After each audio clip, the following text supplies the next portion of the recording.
우리 성도님들께서 많이 기도해 주셔서 지난 주 중에 밀워키에서 열린 우리 목회자 컨퍼런스를 잘 마치고 왔습니다. 밀워키 그 위스콘신에 도착하자마자 제 마음에 들었던 생각은 I miss Georgia. 진짜 그랬습니다. 딱 내렸는데 공항에 눈이 이렇게 가득 쌓여 있고요. 뭐 여기도 좀 꽤 추웠다고 제가 들었는데요. 지난주 내내 아침 최저 기온이 거의 0도, 화씨 0도니까 뭐 영하로는 한 마이너스 20도 뭐 그렇게 되겠죠. 계속 그런 날씨가 지속되니까 어떻게 여기서 다 사는 사람들이 살 수 있는지 좀 의아하기도 하고, 우리가 살고 있는 곳이 얼마나 또 좋은 곳인지 또 감사하는 마음도 들고, 그렇지만 그냥 감사하는 마음만 드는 것이 아니라 하나님께서 우리에게 좋은 환경을 주셨다면 또 그만큼 많이 받은 자에게는 많이 원하신다라는 마음도 좀 들어서 이렇게 좋은 환경에서 살 때 더 하나님 앞에 헌신해야겠다라는 그런 각오도 좀 가지게 됐습니다. 이번에 그 컨퍼런스 포스터인데요. 컨퍼런스 주제가 Church Planting and Renewal Conference였습니다. 교회 개척과 교회 갱신이라고 하는 주제로 같이 이야기를 나눴는데, 제가 예전에 들은 이야기 중에 어떤 분이 이렇게 말씀하시더라고요. 담임 목사가 무슨 세미나 참석한다라고 하면 성도님들이 불안에 떠신대요. 이번에 다녀오시면 또 무슨 프로그램이 새롭게 교회 안에 도입될까, 또 어떻게 바꾸려고 하시는가 하는 그런 불안감에 종종 성도님들이 떠신다, 그런 이야기 들었는데, 그럼 제가 다녀온 컨퍼런스가 Church Renewal, 교회를 새롭게 한다. 주제만 보면 얼마나 이게 또 확 바꾸려고 하는 것인가라는 생각을 가지실지 모르겠습니다. 너무 두려워하지 않으셔도 됩니다. 이번 컨퍼런스의 주제 또 핵심은요, 교회 갱신, Church Renewal이라고 하는 것은 우리가 프로그램을 바꾸거나 어떤 조직을 바꾸는 것이 아니라 항상 교회가 해야 할 본질, 복음으로 돌아가는 것, 그것이 진정한 교회의 회복이고 교회 갱신이다라는 것이죠.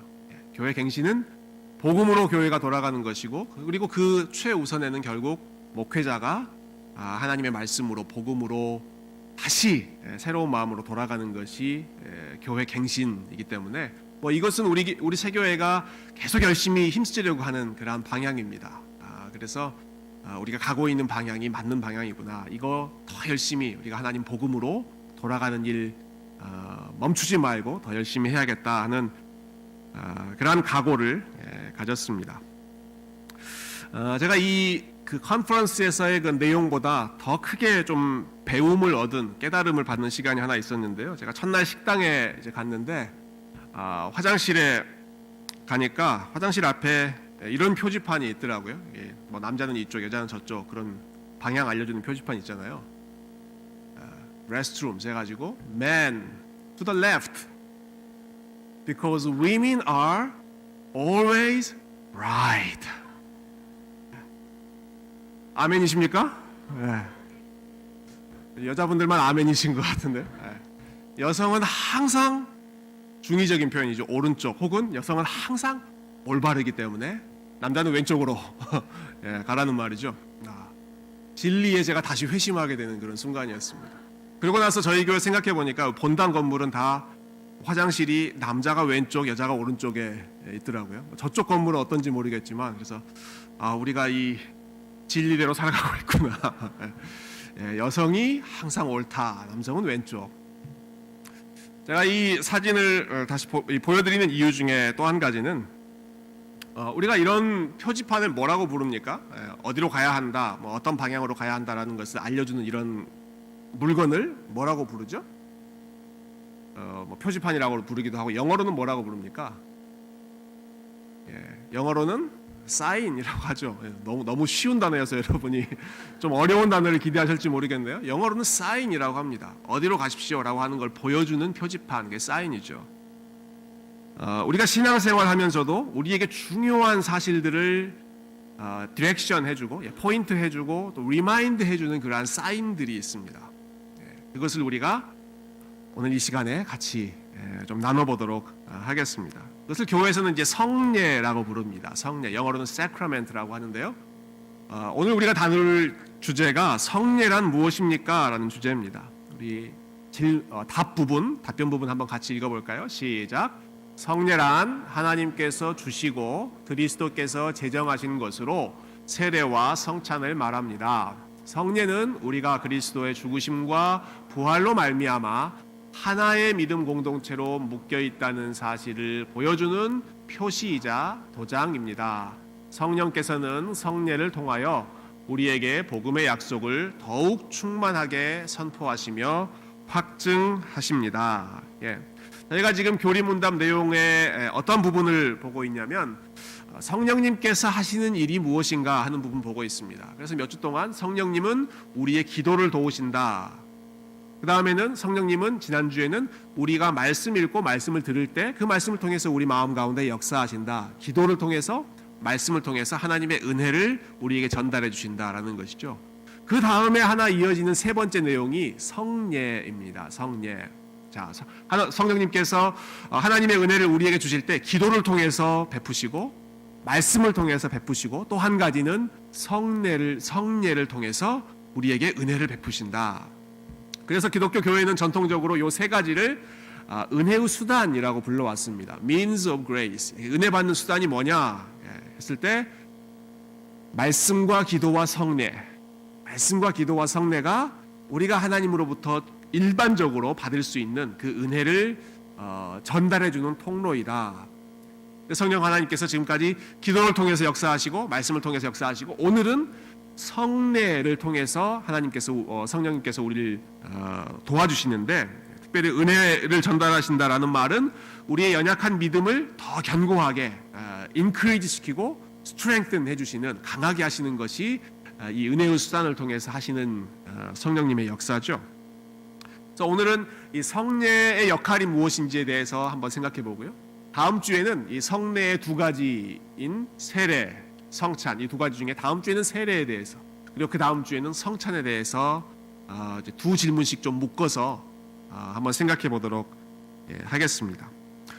조금 전에 우리가 성례에 대한 정의를 읽었습니다만은 다시 좀 중간 부분을 보시면 두 번째 문장이죠. 성례는 우리가 그리스도의 죽으심과 부활로 말미암아 하나의 믿음 공동체로 묶여 있다는 사실을 보여주는 표시이자 도장입니다. Signs and seals.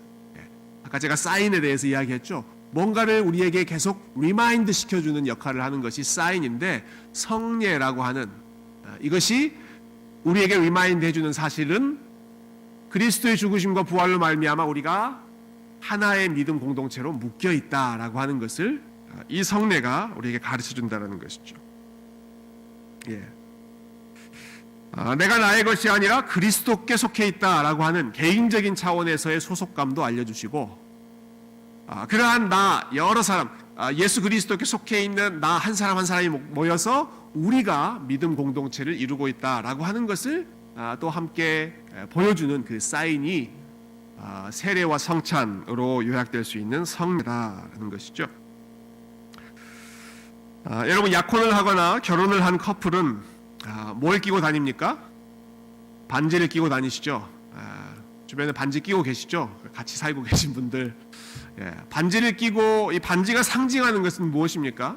반지는 내가 누군가에게 소속되어 있다라고 하는 것을 상징합니다. 반지를 끼고 있다는 것은 나는 임자 있는 사람입니다. 건드리지 마세요 라고 하는 것을 보여주는 거죠. 나는 사랑으로 서약한 사람들이 있습니다. 약혼자이거든 이든 결혼을 했든지 간에 그런 대상이 있다는 거죠. 여러분 교회에서 행하는 성례가 비슷한 의미를 가지고 있습니다. 원래 성례를 의미하는 단어가 여기 이제 sacrament 영어로는 그렇게 되어 있는데요. 라틴어로도 비슷합니다. sacramentum이라고 하는 단어인데 이 단어가 이 고대 사회에 특별히 이제 초대교회 당시에 쓰였던 의미는 한 사람의 군인이 자신이 군인으로서 헌신하는 서약을 할 때 나는 이제 나라를 위해서 혹은 우리 부대를 위해서 내 생명을 바치겠습니다라고 군인으로서 서약할 때 그 서약을 의미하는 단어가 사크라멘툼이라고 하는 단어였습니다.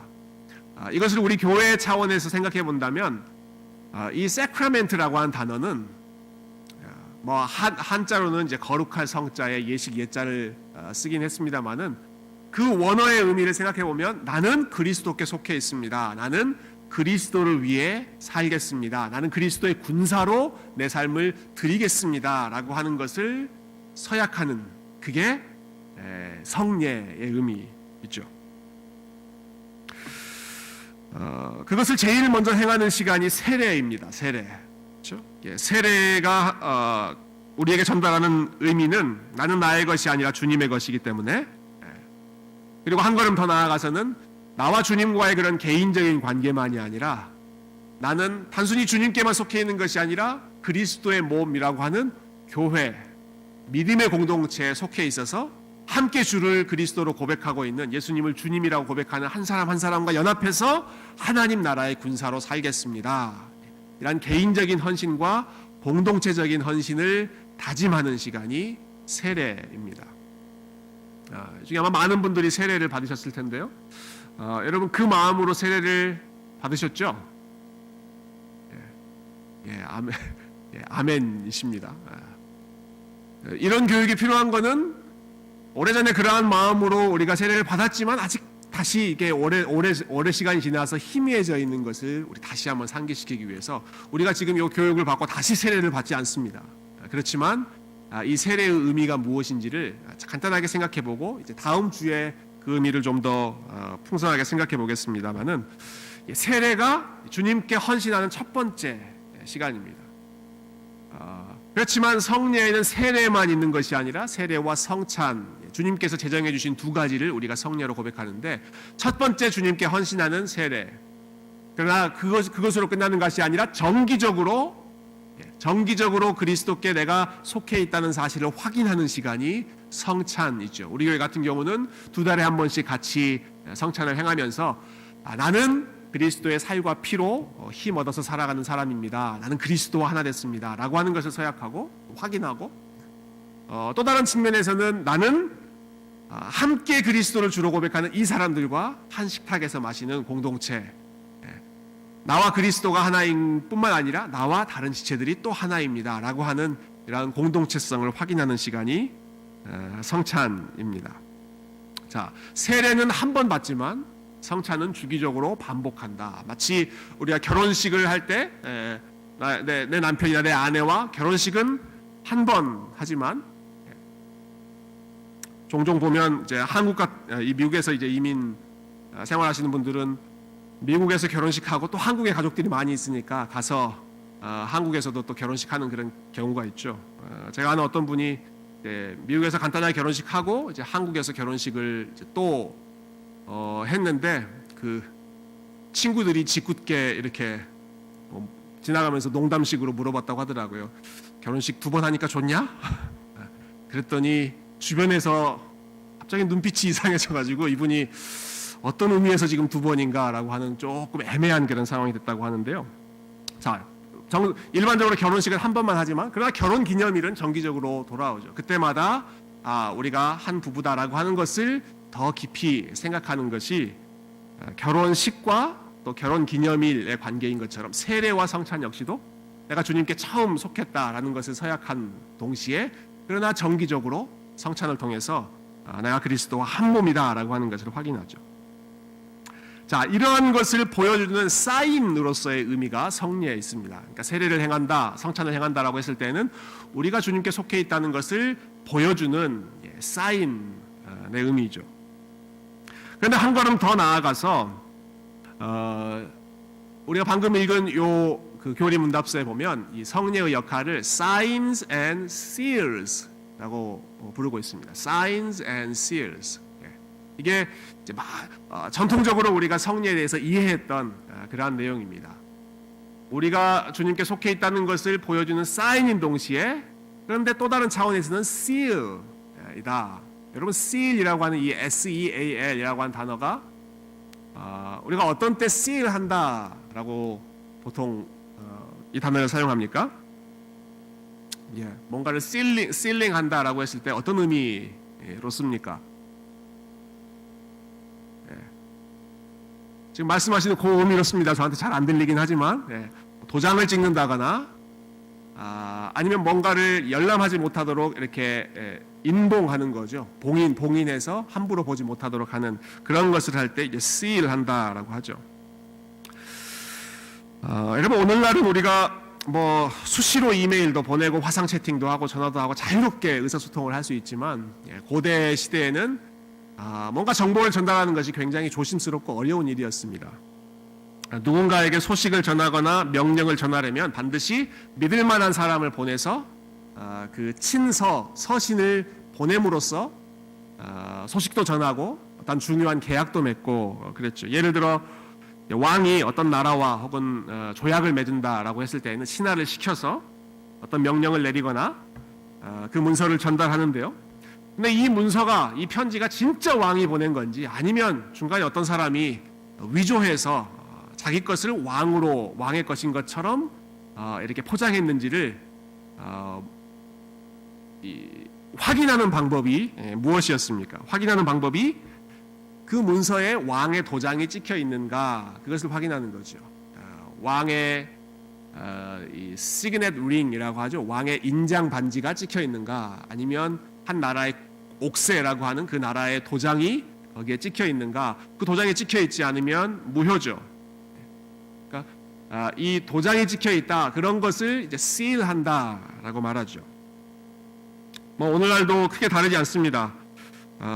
어떤 문서에 자기가 이건 내가 하는 거 맞습니다라고 서명한다든지 아니면 중요한 문서들 같은 경우는 겉을 시링해서 다른 사람이 보지 못하도록 예를 들면 어떤 학교나 직장에 어플라이 할 때 추천서를 많이 받지 않습니까? 그때 추천을 한 사람과 그 추천서를 보는 사람만 그 문서를 볼 수 있지 중간에 다른 사람이 그 문서를 보면 무효가 되죠. 그래서 딱 봐야 될 사람만 볼 수 있도록 거기를 실링하는 것, 인봉하는 것 그러한 작업을 우리가 생각할 수 있는데요. 여러분 성경을 읽다 보면 이 sealing, 봉인한다, 인친다라고 하는 단어가 굉장히 많이 나옵니다. 그러니까 우리 말로는 도장 인자를 써서 인쳤다라고 하는 표현이 굉장히 많이 나오는데 몇 구절만 한번 좀 살펴볼까요? 특히 사도 바울의 글에 이러한 내용이 많이 나오는데요. 먼저 고린도후서 1장 21절부터 22절을 한번 보시면 우리 한번 같이 한 목소리로 읽어보도록 하겠습니다. 시작. 우리를 너희와 함께 그리스도 안에서 굳건하게 하시고 우리에게 기름을 부으신 이는 하나님이시니 그가 또한 우리에게 인치시고 보증으로 우리 마음에 성령을 주셨느니라. 그가 우리에게 어떻게 하셨다고요? 인치셨다. 그리고 보증으로 우리 마음에 성령을 주셨다. 하나님께서 너는 내 것이다 라고 도장을 꽝 찍어 주셨는데 그것을 보여주는 것이 무엇이냐? 그 도장이 무엇이냐? 성령님이 우리 가운데 계시다라고 하는 것이 이 하나님의 이 sealing이라고 하는 거죠. 이 에베소서 1장 13절 말씀에도 보면 그 안에서 너희도 진리의 말씀 곧 너희의 구원의 복음을 듣고 그 안에서 또한 믿어 약속의 성령으로 인치심을 받았다. 성령으로 인치심을 받았다는 표현이 또 나오죠. 에베소서 4장 30절도 하나님의 성령을 근심하게 하지 말라. 그 안에서 즉 성령 안에서 너희가 구원의 날까지 인치심을 받았느니라. 성령님이 하시는 역할 여러 가지 일들을 하시지만 그 중에 하나는 이 사람은 하나님의 사람입니다라고 도장을 꽝 찍어주는 인쳐주시는 일을 성령님께서 저와 여러분의 마음 가운데 하십니다.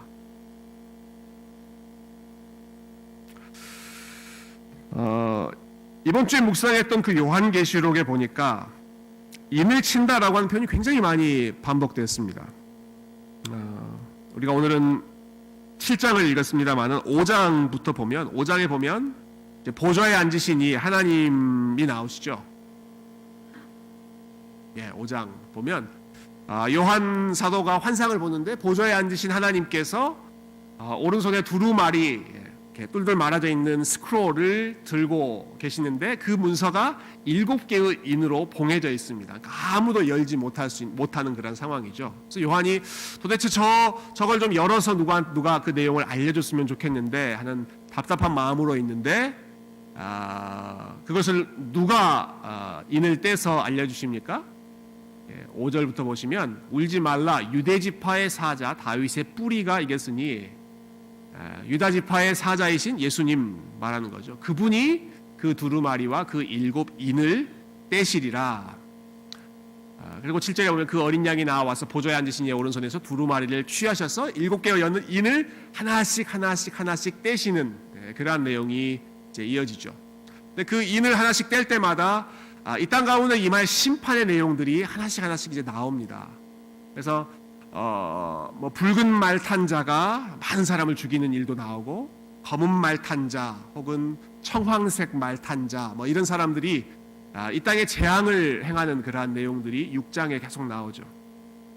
그 내용이 계속 나오다가 특별히 이제 6번째 인, 6번째 인을 열었을 때에는 큰 지진이 일어나고, 마치 바람이 불면 낙엽이 추풍 낙엽 다 떨어지는 것처럼 큰 바람이 이 땅 가운데 불면서 하늘의 별들도 다 떨어지고 뭐 아주 난다 긴다 하는 모든 것들이 다 떨어져 버리는 그러한 큰 재앙을 앞두고 있는 그런 아주 무시무시한 상황이 하나의 인을 하나씩 뗄 때마다 닥치기 시작하죠.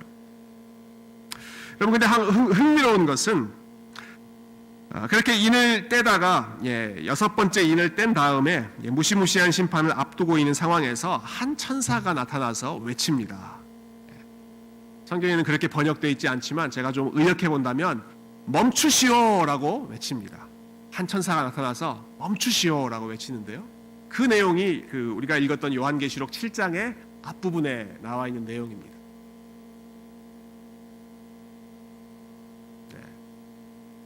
요한계시록 슬라이드 하나만 넘겨주세요. 7장에 보면 시작하는 부분이 이렇습니다. 지금 온 세상이 심판을 앞두고 있는 상황에서 또 봄에 다른 천사, 한 천사가 나타나서 살아계신 하나님의 인, 하나님의 도장을 가지고 등장하는 겁니다. 그리고 해 돋는 데로부터 그 천사가 올라와서 땅과 바다를 해롭게 할 권세를 받은 4 천사를 향하여, 이 4명의 천사가 이 땅을 심판하려고 대기하고 있는 그런 상황에서 그들을 향해서 이 천사, 하나님의 인을 가지고 있는 천사가 외치는 거죠. 멈추시오. 잠깐 멈추시오라고 하고 그 다음에 외치는 내용이 3절과 4절이 나오는데요. 우리 이 내용을 한번 같이 읽어볼까요? 3절, 4절 시작. 이르되 우리가 우리 하나님의 종들의 이마에 인치기까지 땅이나 바다나 나무들을 해하지 말라 하더라. 내가 인침을 받은 자의 수를 들으니 이스라엘 자손의 각 지파 중에서 인침을 받은 자들이 14만 4천이니 14만 4천이라는 아주 유명한 숫자가 여기 나오죠. 자, 이 상황을 여러분 생각해 보십시오. 땅과 바다를 지금 다 쓸어버리려고 심판이 임박해 있는 그런 상황에서 한 천사가 나타나서 하나님의 도장을 가지고 와서 멈추시오. 자기가 뭘 하겠다는 겁니까? 뭘 하겠다는 겁니까? 우리 하나님의 종들의 이마에 인치기까지, 도장 찍기까지는 어떠한 심판도 행하지 말고 홀드하십시오 라고 하고 나서 그 다음에 사람들의 머리에 도장을 찍어주는 일을 이 천사가 하는 거죠. 물론 이 모든 과정은 요한이 봤던 환상입니다. 우리가 문자 그대로 14만 4천 명만 딱 구원받는다 그런 의미가 아니라 각 지파별로 12,000명의 그 리스트가 나오죠. 그러니까 각 지파 12,000명이 12지파를 이루어서 그 당시에 완전한 수를 의미하는 그게 이제 14만 4천인데, 포인트는 그 사람들의 이마에 하나님의 도장을 찍는다. 인침을 받는 자들이 하나님으로부터 구원을 받고 지금 임박해 있는 이러한 심판으로부터 면제받게 된다. 보호하심을 받게 된다라고 하는 내용이지 않겠습니까? 자, 그렇다면 여기 이마에 도장을 찍은 사람들, 도장이 찍혀진 사람들은 어떤 사람들입니까? 여러분 혹시 지금 옆에 계신 분들 한번 이마를 보시겠어요? 이마에 도장이 찍혀져 있습니까? 안 찍혀져 있습니까? 안 보이십니까? 큰일 났네요 지금. 도장이 찍혀야지 이게 지금 심판을 안 받는 건데 도장이 잘 안 보이시죠? 한번 다시 보세요 혹시. 1990년대 초반인가요? 그 시한부 종말란이 굉장히 많이 유행했을 때 도대체 뭐가 도장이냐? 유언비어가 굉장히 많았습니다. 짐승의 표를 이마에 받으면 안 된다 해가지고 666표 바코드, 최근에는 이제 베리칩이라고 하는 것 이마에 받으면 안 된다, 그러한 내용들도 많이 있었죠. 이마에 도장을 받은 자들이 어떤 사람들인가? 그 다음에 이어지는 내용 거기에 분명하게 나타납니다. 우리가 아까 읽었던 내용이죠. 14절부터 제가 다시 읽어보겠습니다. 이는 큰 환난에서 나오는 자들인데 어린 양의 피에 그 옷을 씻어 희게 하였느니라. 그러므로 그들이 하나님의 보좌 앞에 있고 또 그의 성전에서 밤낮 하나님을 섬김에 보좌에 앉으신 이가 그들 위에 장막을 치시리니. 우리 16절 17절 같이 읽어보겠습니다. 시작. 그들이 다시는 줄이지도 아니하며 목마르지도 아니하고 해나 아무 뜨거운 기운에 상하지도 아니하리니 이는 보좌 가운데 계신 어린 양이 그들의 목자가 되사 생명수 샘으로 인도하시고 하나님께서 그들의 눈에서 모든 눈물을 씻어 주실 것임이라. 네, 여기 나와 있는 내용은 이마에 인침을 받은 사람들이 받게 될 축복을 지금 열거하고 있습니다. 그들은 하나님 보좌 앞에서 밤새도록 주님 예배하면서 즐거워할 것이다.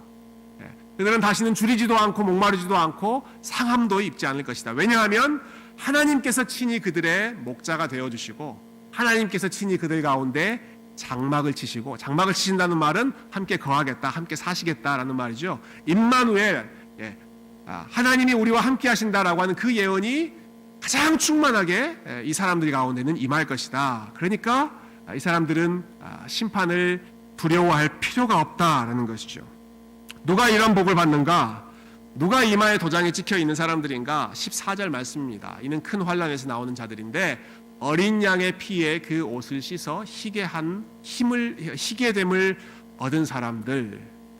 여러분, 이 사람들이 이마에 인침을 받은, 요한의 표현대로라고 한다면 이마에 하나님의 선택된 도장을 받은 사람들입니다. 어떤 특별한 표시가 이마에 나타나는 것이 아니라 그런 유언비어에 혹시 현혹된 분들이 계셨는지 안 계셨는지 모르겠습니다만은, 아무리 아닌 것 같아도 어떤 사람이 정말 확신을 가지고 그렇게 이야기하면 귀가 솔깃해지는 게 사실 우리의 흔들리는 마음이거든요. 이마에 어떠한 두드러진 표시가 있어야 되는 것이 아니라 하나님의 인침을 받은 사람들은 어린 양의 피에 그 옷을 씻어 희게 된 사람들, 이 사람들이 하나님의 구원받은 백성이죠. 자, 이처럼 하나님께 인침을 받았다라고 하는 것, 너는 내 것이다 라고 하나님의 도장 찍음을 받는 것, 우리가 아까 앞에서 본 말씀은 성령님께서 우리의 각 사람의 마음 가운데 확신을 주셔서 나는 어떤 상황이라고 하더라도 하나님의 사람이다, 하나님이 나를 찜해 놓으셨다라는 것을 성령님께서 계속 증언하십니다. 우리가 하나님의 자녀인 것을 성령님께서 친히 증언하신다라고 하셨잖아요. 성령님께서 프라이머리 seal 역할을 해주시는 거죠. 최고의 이 도장으로서의 역할을 해주시지만 그것을 우리에게 조금 더 분명하게, 마음 안에 계신 성령님은 안 보이시기 때문에 조금 더 분명하게 우리에게 visible sign으로 보여주시는 것이 성례라는 것이죠. 이 말씀을 드리기 위해서 지금 이렇게 긴 설명을 제가 드렸습니다. 성례가 무슨 역할을 하느냐? 우리가 하나님께 속해 있다는 것, 도장을 찍어주는 것이 성례라는 것이죠. 그러니까 내가 세례를 받았다라고 하는 말은 너는 내 것이다 라고 하나님이 도장을 찍어주신 그러한 확실한 사인이고 실이고, 우리가 성찬을 행하면서 그리스도의 살과 피를 나눌 때마다 주님, 저는 정말 연약한 존재이지만 흔들릴 때가 너무 많이 있지만 이 성찬에 제가 참여하는 것을 통해서 나는 하나님께 속해 있구나, 하나님이 나를 지키시는구나, 하나님이 너는 내 것이라고 보호하시는구나, 하나님이 목자 되시는구나 라는 것을 우리가 마음속에 확신하는 것, 이것이 성례가 우리에게 주는, 저와 여러분에게 주는 구원의 유익입니다. 그러한 이 힘을, 그러한 유익을 가지고 있는 것은 세례라고 하는 의식 자체가 어떠한 파워를 가지고 있기 때문도 아니고, 성찬이라고 하는 의식 자체가 어떠한 그러한 힘을 가지고 있기 때문이 아니라 그것을 제정해 주시고 그것을 명령해 주신 하나님의 약속 때문에 그렇습니다.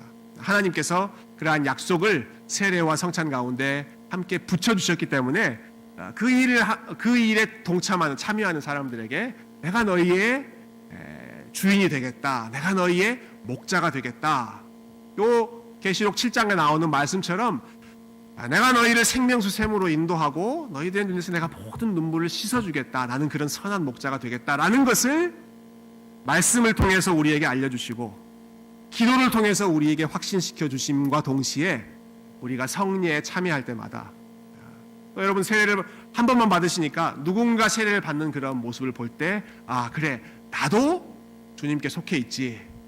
역시 성찬을 우리가 시행할 때마다 그 사실을 마치 인감 도장에 찍혀 있는 것처럼 우리가 하나님께 속해 있는 것을 확인하는 하나님의 소유임을 이 성례를 통해서 계속해서 확인하는 것이죠.